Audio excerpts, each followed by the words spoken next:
I will quote Leszek Balcerowicz. Leszek Balcerowicz said, "You cannot change the way how people think," which means you cannot change mentality of the people, but quickly. You cannot change it quickly. But what you can change quickly are rules in which they are moving, in which they are taking decisions, in which their behavior is going on. This is the point. Because if we are speaking about how long it takes, if informal values will change, it takes generations. This is what I think Ralph Dahrendorf said, that you can change political regime during few days, you can change legislative framework during few years, but to change people's mentality, it takes generations.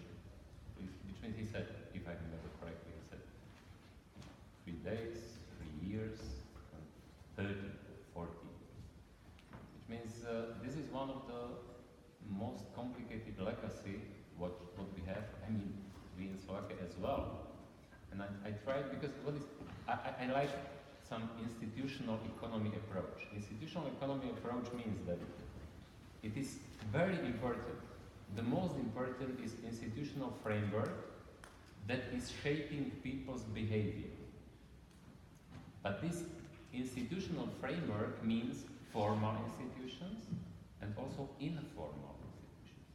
Formal institutions is legislation, laws, decrees, then enforcement of these laws, institutions which are enforcing these laws, labor code, tax code, and so on, so on, so on. This is formal institutions.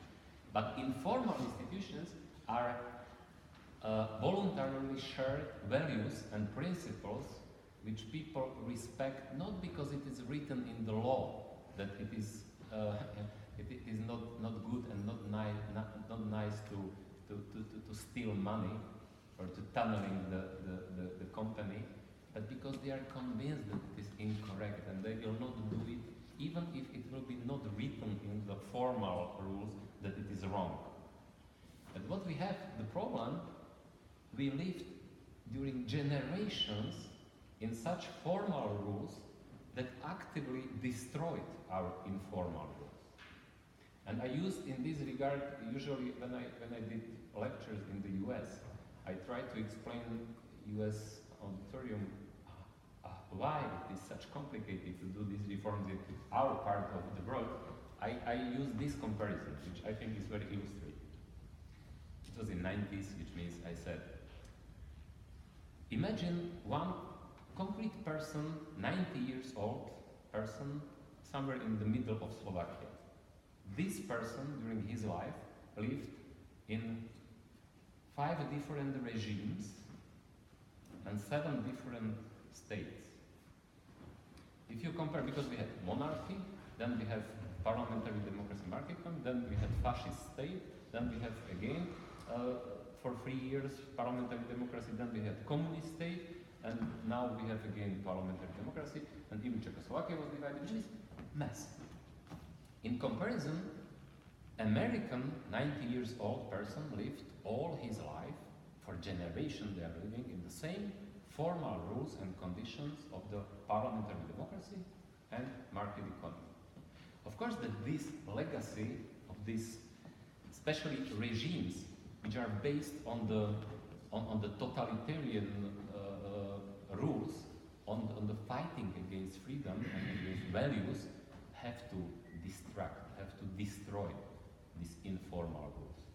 And to think, and that's the reason why still level of corruption, even in the most successful transition countries, is still much higher than, for instance, in Scandinavian countries. It has also something with the Protestant ethics and others, but in Sweden, for instance, one of the most effective methods on the fighting against corruption is transparency, is openness. For this very good tool is Freedom of Information Act. We have this law from 2000, I think, when we were in the government. But when Swedish Freedom of Information Act was passed in 1863, which means it takes unfortunately, time. You cannot change mentality of the people, but you can change rules by which rules which will not allow them to breaking these rules. And then, of course, it is a long-term question of education, of